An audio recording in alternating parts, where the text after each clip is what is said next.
오늘 새벽에 주시는 하나님의 말씀 함께 받겠습니다. 요한복음 2장 13절에서 오늘은 22절까지 말씀을 함께 받도록 하겠습니다. 13절입니다. 유대인의 유월절이 가까운지라 예수께서 예루살렘으로 올라가셨더니 성전 안에서 소와 양과 비둘기 파는 사람들과 돈 바꾸는 사람들이 앉아 있는 것을 보시고 노끈으로 채찍을 만드사 양이나 소를 다 성전에서 내쫓으시고 돈 바꾸는 사람들의 돈을 쏟으시며 상을 엎으시고 비둘기 파는 사람들에게 이르시되 이것을 여기서 가져가라. 내 아버지의 집으로 장사하는 집을 만들지 말라 하시니. 17절 제자들이 성경 말씀에 주의 전을 사모하는 열심히 나를 삼키리라 한 것을 기억하더라.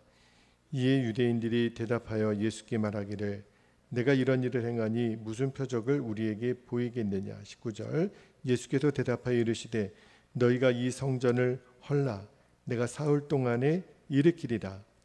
유대인들이 이르되 이 성전은 46년 동안의 지었건을 내가 3일 동안에 일으키겠느냐 하더라.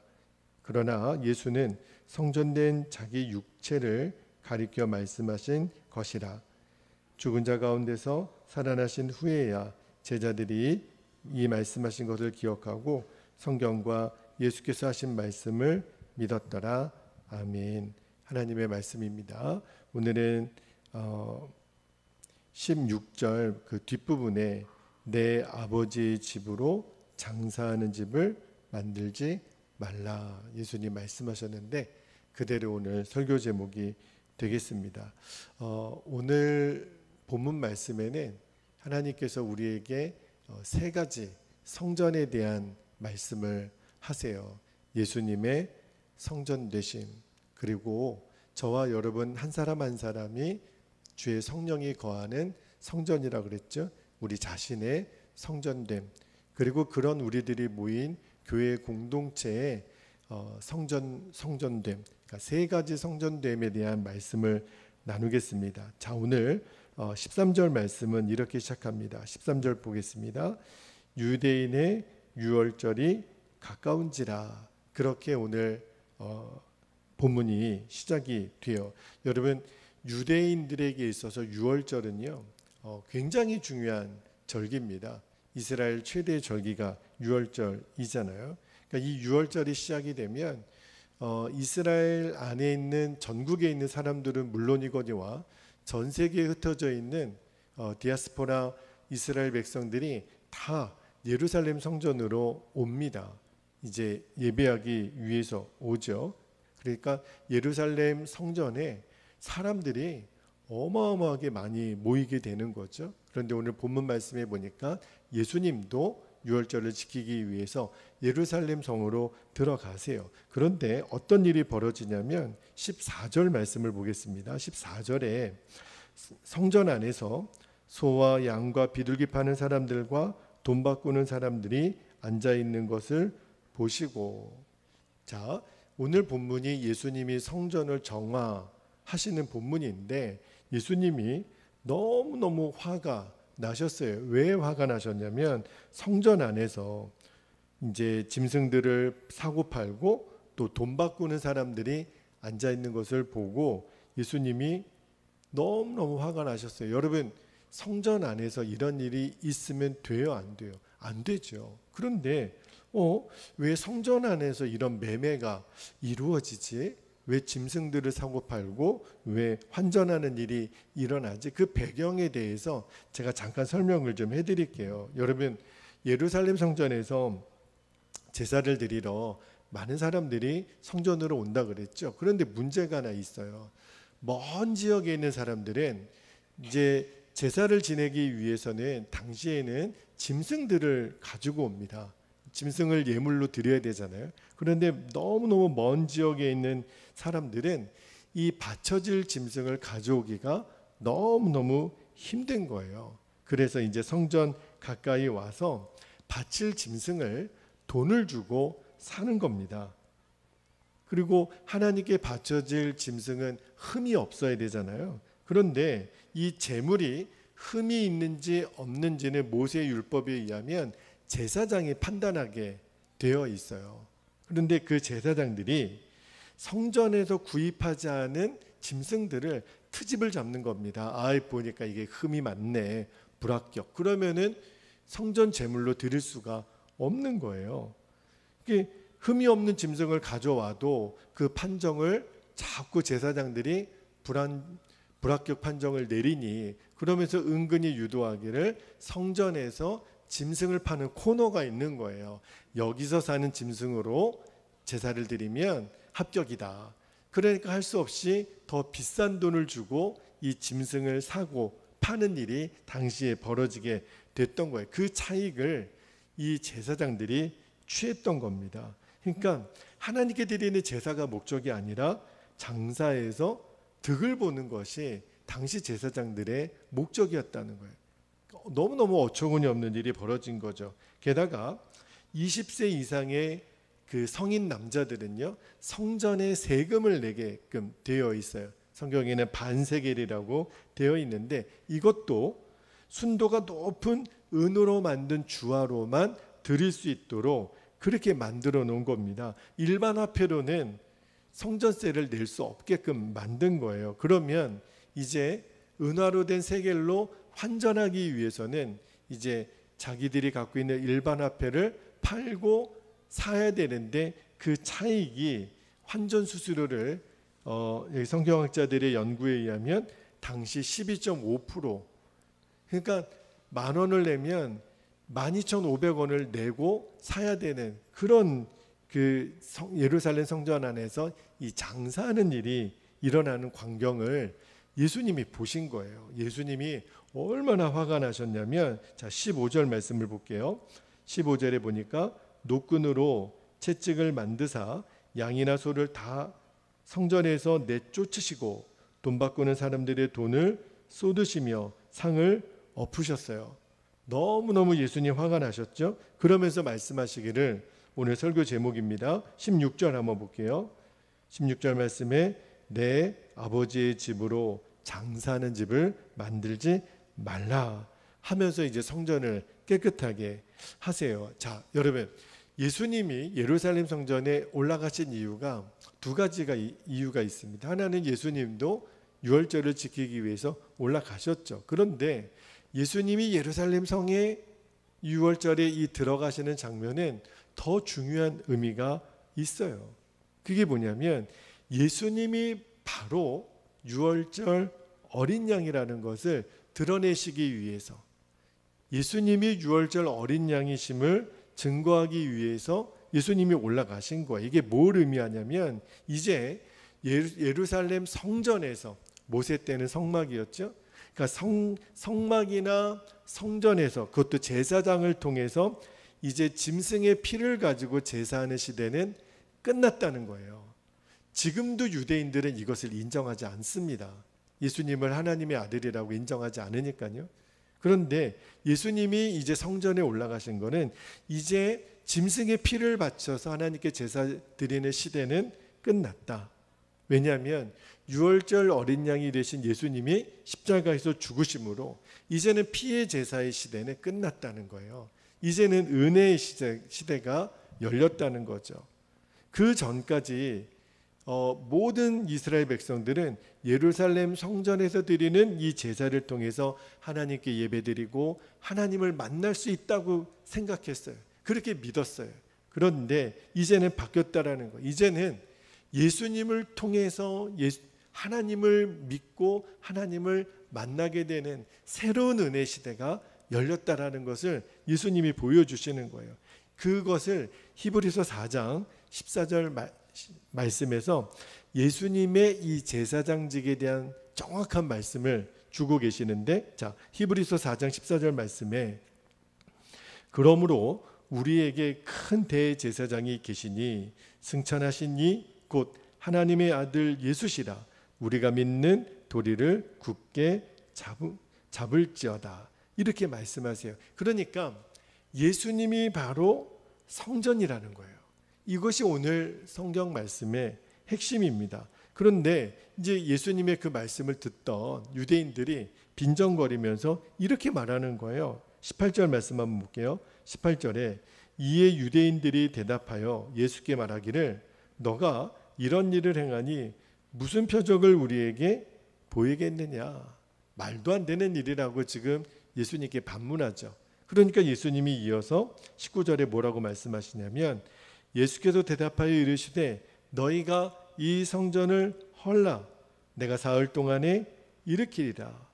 이게 예수님이 내 자신이 성전됨을 말씀하시는 거잖아요. 그러니까 유대인들은 무슨 말인지를 못 알아듣는 거예요. 아, 예수님이 예루살렘 성전을 헐라 그렇게 말씀하시는구나. 그렇게 이해하면서 20절에 뭐라고 물어보냐면 20절 말씀 다시 한번 볼게요.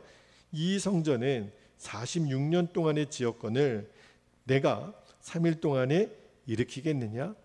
말귀를 못 알아들으니까. 그러니까 예수님이 다시 한번 말씀하시기를 21절에 그러나 예수는 성전된 자기 육체를 가리켜 말씀하신 것이라. 예수님의 십자가 사건을 말하는 거잖아요. 근데 이 말씀을 처음 제자들도 이해를 못했던 것 같아요. 그러니까 22절에 부연 설명이 이렇게 나옵니다.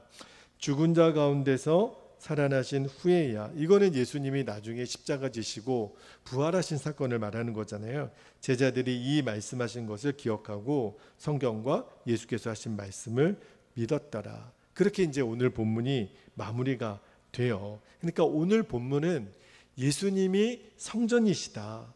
그러니까 여러분 우리가 예수님을 믿으면 예수님이 우리 안에 성령으로 거하시잖아요. 예수님이 성전 되시는데 그 성전된 예수님이 내 안에 거하시게 되니까 그래서 내가 성전이 되는 거예요. 성전이신 예수님이 내 안에 들어오시니까. 성전은요 하나님이 이 세상의 어떤 공간보다 구별하기를 거룩한 장소라고 하나님은 구별하기를 원하셨어요. 예수님 그분은 당연히 거룩하시죠. 그런데 거룩하신 예수님이 내 안에 성전으로 오셨다 그랬잖아요. 그러니까 내 안에 거룩은 당연한 거예요. 왜요? 하나님의 임재하는 장소이니까. 하나님의 임재 장소는 너무너무 거룩한 곳이에요. 그죠? 여러분 솔로몬 성전이 완공된 이후로 예루살렘 성전은요 정말 파란만장한 역사를 경험하게 됩니다. 최초의 솔로몬이 성전을 봉헌할 때 하나님의 영광이 성전을 덮잖아요. 그런데 그 하나님의 영광이 결국은 떠나게 됩니다. 언제 떠나게 되죠? 우리가 예레미야 성경을 읽으면서 봤어요. BC 586년에 이제 예루살렘 성전은 바벨론에 의해서 완전히 망하게 됩니다. 완전히 파괴돼요. 물론 그 무너진 성전을 나중에 이제 포로에서 귀환한 사람들 중에 스룹바벨을 중심으로 성전이 재건이 되지만 또 무너지고 나중에 이제 오늘 본문에 이 46년 동안 지었다 이것이 헤롯에 의해서 다시 중건되었다 그래가지고 헤롯 성전 당시의 예루살렘 성전을 헤롯 성전이라고도 이름이 불렸지만 이것도요 나중에 AD 70년경에 이제 로마에 의해서 예루살렘 성전이 완전히 또 파괴되고 맙니다. 그리고 이제는 하나님이 눈에 보이는 성전을 다시 짓게 하시지 않으세요. 왜 그렇죠? 왜 눈에 보이는 성전을 또 지을 필요가 없는 거죠? 예수님 자신이 성전이시니까. 그러니까 예수님, 성전된 예수님이 이 땅에 오셨으니까 더 이상 이제 눈에 보이는 성전은 필요 없는 거예요. 자, 근데 예수님이 부활하셨어요? 그리고 승천하셨어요. 그러면 성전이 없어진 겁니까? 아니에요. 아까 제가 말씀드렸잖아요. 그 성전된 거룩하신 예수님이 저와 여러분 안에 내주하시게 되므로 이제는 우리가 성전이 된 거예요. 그러니까 예수님을 내 마음에 영접한 사람 한 사람이 성전입니다. 그래서 우리가 거룩하게 살아야 되는 이유가 여기 있어요. 여러분 성전이신 예수님이 내 안에 거하시니까. 그래서 사도 바울이 고린도 교회 성도들에게 고린도전서 6장 19절에 보면 이렇게 말씀합니다. 너희 몸은 너희가 하나님께로부터 받은 바 너희 가운데 계신 성령의 전인 줄을 알지 못하느냐? 너희는 너희 자신의 것이 아니라. 여러분, 우리는요 거룩하신 성령님을 모시고 사는 성전이에요. 성전. 성경은 저와 여러분의 성전이라고. 그러니까 우리가 당연히 거룩하게 살아야 되잖아요. 왜냐하면 내 안에 거룩하신 예수님이 사시니까. 그래서 여기에서 우리가 예수님이 너희는 빛과 소금이라, 다시 말하면 세상과 구별된 삶을 살아야 되는 이유가 여기서 명확하게 드러나는 거예요. 내가 성전이니까, 주님이 거하시는. 여러분, 그리고 또 하나, 우리가 거룩한 성전인 것처럼 거룩한 성전된 우리 한 사람 한 사람이 모여서 이룬 이 교회 공동체, 이 교회 공동체가 성전이라는 거예요. 여러분, 교회는요 이렇게 눈에 보이는 건물로서만의 교회가 아닙니다. 성경적인 교회는 예수님을 구주로 신앙 고백을 하는 그 성전된 우리가 모인 그것이, 그 연합이 교회인 거예요. 건물로서의 교회가 아닌 거예요. 그래서 교회의 주인은 예수님이셔야 합니다. 왜냐하면 우리 안에 한 사람 한 사람의 주인으로 오셨으니까. 그러니까 이 점에 문제가 된다면 예수님이 나와 우리 교회의 주인 되심이 분명하지 않으니까, 당시 유대인들은요 성전에서 짐승을 사고 팔고 돈을 환전하는 것을 그렇게 무섭게 여기지 않았어요. 그럴 수도 있다라고 생각했어요. 왜? 그들에게는 예수님이 자신의 성전, 교회의 성전됨의 주인이 아니셨어요. 그래서 예수님이 견디다 못해 이제 채찍을 들고 상을 뒤엎으시고 성전을 깨끗하게 하시죠. 그런데 여러분, 예수님이 성전을 깨끗하게 하시는 일을 2번 하세요. 지금 오늘 본문, 이 요한복음이 시작되는 시점은요 예수님이 공생애를 막 시작하는 때였거든요. 그런데 예수님이 또 한 번 그 성전을 뒤집어 엎으시는 일이 있죠. 왜냐하면 이 첫 번째 예수님이 오늘 본문에 요한복음 2장에서 성전을 정화하실 때 유대인들은 회개하지 않았어요. 또다시 짐승들을 끌고 와서 또 사고팔고 성전세를 또 환전하고 회개하지 않고 순종하지 않았어요. 그래서 그들은 쫓아냈던 양과 소를 다시 끌고 왔고 예수님이 엎으셨던 상을 다시 갖다 놓고 거기 또 자신들의 부를 축적했습니다. 그래서 예수님이 3년이 지나시고 이제 십자가 지시기 위해서 예루살렘 성에 입성하시잖아요. 호산나 호산나. 사람들이 예수님을 환영하고 예수님이 예루살렘 성전에 입성하실 때 다시 한번 성전을 깨끗하게 하시는데, 그 본문이 마태복음 21장 12절에 나옵니다. 마태복음 21장 12절에 예수께서 성전에 들어가사, 이제 3년이 지난 시점인 거예요. 성전 안에서 매매하는, 그러니까 3년 동안 변하지 않았다는 거죠. 모든 사람들을 내쫓으시며 돈 바꾸는 사람들의 상과 비둘기 파는 사람들의 의자를 둘러 엎으시고. 자, 여러분, 여기 보면 요한복음에서는 양과 소를 쫓아내셨잖아요. 그런데 이제 3년 뒤에는요 매매하는 사람들까지 내쫓으십니다. 요한복음의 오늘 본문에서는 이 비둘기 파는 사람들에게 뭐라 그랬냐면 이것을 여기서 가져가라 그랬는데, 나중에 3년 뒤에는 이 비둘기 파는 사람들의 의자까지 다 둘러 엎으시고 그들을 다 내쫓으셨어요. 그리고 요한복음에서는, 오늘 본문에서는 내 아버지의 집을 장사하는 집을 만들지 말라 그랬죠. 그런데 나중에 마태복음에서는 뭐라고 말씀하시냐면 너희가 내 아버지의 집을 강도의 소굴로 만드는도다. 강도의 소굴이라고 그렇게 말씀하세요. 여러분, 똑같이 성전을 깨끗게 하시지만 강도가 달라요. 요한복음에서는 장사하는 집이라 그랬는데 마태복음에서는 이제 강도의 소굴이라고.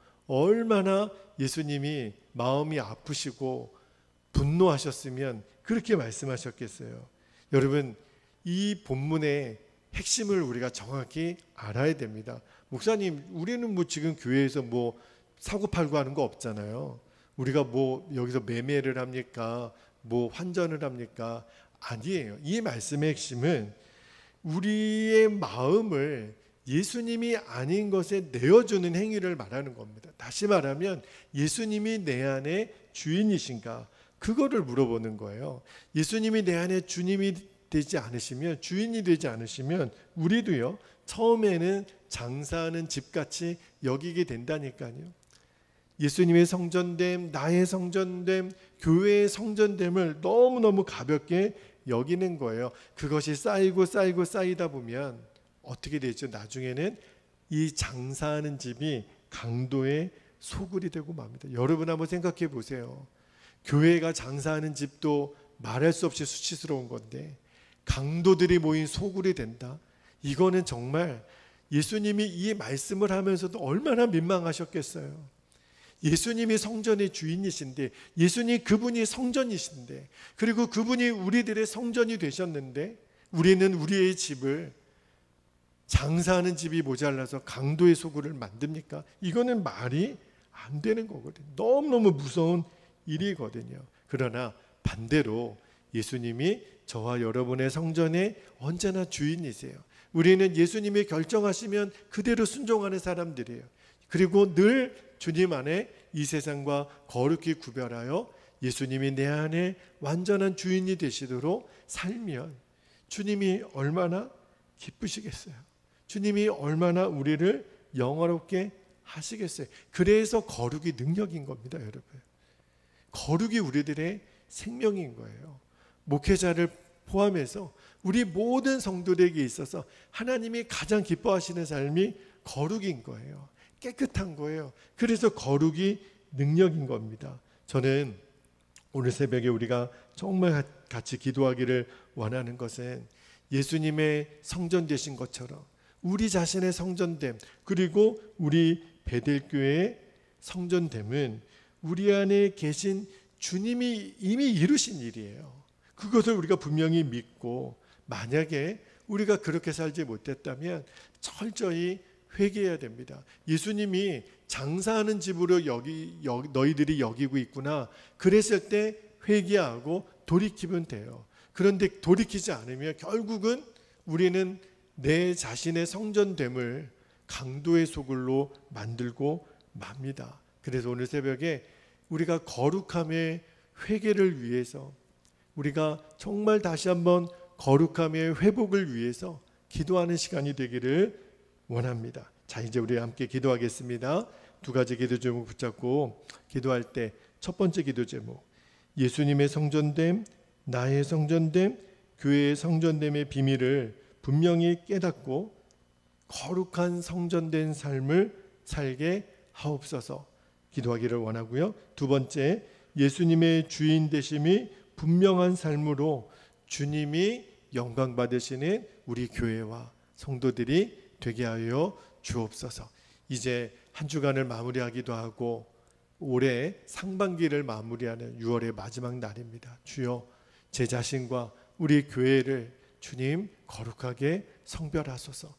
그리고 거룩이 능력임을 우리들이 잊지 않고 남은 하반기도 주님 온전히 바라보며 달려가게 하여 주옵소서. 우리 주의 이름을 간절히 부르시고 통성으로 기도하겠습니다. 주여, 할렐루야. 은혜와 사랑이 많으신 아버지 하나님, 감사합니다. 예수님이 6월절 예루살렘 성전에 들어가시며 말할 수 없이 분노하시고 아파하시는 본문을 아버지 하나님 오늘 우리가 읽었습니다. 성전에서 상상할 수 없는 일이 벌어지고 짐승과 짐승을 팔고 매매하며 하나님 성전세를 거둬들이는 명분으로 환전하여 그 이득을 취하는 그 악한 이들의 모습을 보면서 예수님은 상을 뒤엎으시고 하나님 채찍을 드시고 아버지 하나님 말할 수 없이 내 아버지의 집을 너희들이 장사하는 집으로 만들지 말라 하시면서 한탄하셨음을 오늘 우리가 읽었습니다. 아버지 하나님, 이제는 피의 제사가 드리는 그 성전 제사가 멈추고 이제 6월절 어린 양 예수님 예수님이 성전임을 이제 선포하는 이 놀라운 영적 의미의 본문을 이제 우리들이 깨닫고, 이제 그 예수님이 성령으로 내 안에 오셔 내가 성전이 되고 내가 거룩한 주의 임재의 장소가 되었다라는 사실을 우리들이 잊지 않게 되기를 원합니다. 주님, 그래서 내 심령 안에 예수님이 임재하시고 하나님이 영광이 거하는 지성소가 됨을 늘 기억하며, 그래서 아버지 하나님, 우리는 거룩하게 구별된 삶을 살아야 됩니다. 내가 왜 아버지 하나님 거룩한 삶을 살아야 되는지, 왜 거룩이 능력인지, 성결이 능력인지를 아버지 하나님 우리들이 분명히 깨달아 알게 되기를 원합니다. 하나님, 주님이 내 안에 거하십니다. 주의 성전된 주님이 내 안에 성전됨을 이루기 위하여 오셨습니다. 주여, 이제는 내 마음대로 행하고 내 마음대로 선택하고 아무거나 내 마음의 성전에 들여놓을 수 없는 사람인 것을 아버지 하나님 우리들이 기억하며, 언제나 은혜의 보좌 앞에 담대히 나아갈 수 있는 어린 양 예수 그리스도의 보혈로 우리를 정결하게 하여 주옵소서. 우리를 깨끗하게 하여 주옵소서. 내 안에 주님이 원하시지 않는 것이라면 깨끗이 정화하여 주옵소서. 오늘 아버지 하나님 깨끗이 청소되게 하여 주옵소서. 늘 그리고 내 안에 주님이 거하실 수 있도록 아버지 하나님 내 마음을 지키고, 하나님 정말 내 마음에 주님 세상에 더럽고 거짓된 것들을 타협하지 말게 해주시고, 아버지 하나님 끝까지 우리는 내 안에 주의 성전됨을 온전히 지키게 하여 주옵소서. 또 하나, 우리들이 이 거룩한 성전됨 우리들이 모여 아버지 하나님 이 땅에 하나님이 가장 기뻐하시는 교회의 공동체를 세워주심에 감사합니다. 주여, 이 땅에 하나님 이 지상에 아버지 하나님 존재하는 모든 교회들이 하나님 이 분명한 의식을 갖게 되기를 원합니다. 거룩한 우리 성전된 우리 성도들이 모여 건물로서의 교회가 아니라 이제는 영적인 이 믿음의 고백 공동체인 하나님의 교회들, 주님의 몸된 교회들이 아버지 하나님 주의 성전됨을 분명히 깨달아 알아. 하나님, 우리 교회 안에 거룩이 능력이고 거룩이 생명이 되게 하여 주시며 세상과 구별됨이 무엇인지를 분명히 보여줄 수 있는 우리 교회가 되고 우리 성도들의 삶이 되기를 원합니다. 주님, 이 성전됨의 의미를 분명히 깨닫고 우리들의 삶, 우리 교회를 늘 거룩한 산제물로 주님께 드리게 하여 주옵소서. 예수님의 주인 되심이 분명한 삶으로 우리 교회를 이끌어 주시고 우리 성도들을 이끌어 주시기를 원합니다. 주님, 오늘도 이 은혜로 이 하루를 살아가며 이제 벌써 2023년도에 상반기를 마무리하고 이번 한 주간에 또 한 주간을 마무리하는 시점이 되었습니다. 주님, 이제 또 한 번에 우리에게 새롭게 시작할 수 있는 은혜를, 이제 2023년도에 하반기를 달려갈 수 있는 아버지 하나님 내일 7월의 첫날을 또 우리가 한몸 기도회로 주님 앞에 올려드리며 이제 하나님 우리 교회의 성전됨을, 아버지 하나님 우리 각 사람의 성전됨을 분명히 하고 남은 하반기도 주님과 동행하며 멋지게 승리하는 아버지 하나님 올 하반기가 될 수 있도록 인도하여 주옵소서. 더운 여름철과 아버지 하나님 비가 많이 오는 장마철을 잘 이겨내기를 원합니다. 하나님, 저 논과 밭의 곡식들이 이 시간들을 견디어 하나님 풍성한 열매를 하나님 맺는 것처럼 아버지 하나님 우리들이 견뎌내야 될 때, 인내해야 될 때, 아버지 하나님 고난을 감수해야 될 때를 승리하기를 원합니다. 우리들에게 첫 열매 신앙을 아버지 하나님 가르쳐 주신 맥주감사주일을 아버지 하나님 하반기를 시작하는 첫 주에 우리들이 이번 주일에 아버지 하나님 드리기를 원합니다. 우리 안에 주님 첫 열매가 되시는 예수님, 아버지 하나님 그 감사의 신앙이 분명히 아로새겨지는 이번 맥주감사주일을 우리들이 준비하고 보낼 수 있도록 아버지 하나님 인도하여 주시기를 원합니다. 주여, 이제 우리가 다시 한번 감사로 올 상반기를 마무리하고 또 감사로 새로운 하반기를 시작할 수 있는 은혜, 특별한 은혜를 이번 주일과 또 하나님 내일 드려지는 한몸 기도회를 통하여 우리가 다시 한번 교회 안에 임재하신 하나님의 영광을 경험하고 누리며 감사로 아버지 하나님 우리가 주님 앞에 고백할 수 있는 특별한 은혜를 주실 줄 믿습니다. 오늘 하루도 우리 각처에서 예배하고 기도하는 우리 모든 성도들에게 주님 놀라운 은혜로 함께하여 주옵소서. 그렇게 역사하실 주님을 기대합니다. 찬양합니다. 오 아버지 감사합니다. 주여 감사합니다. 주님 감사합니다.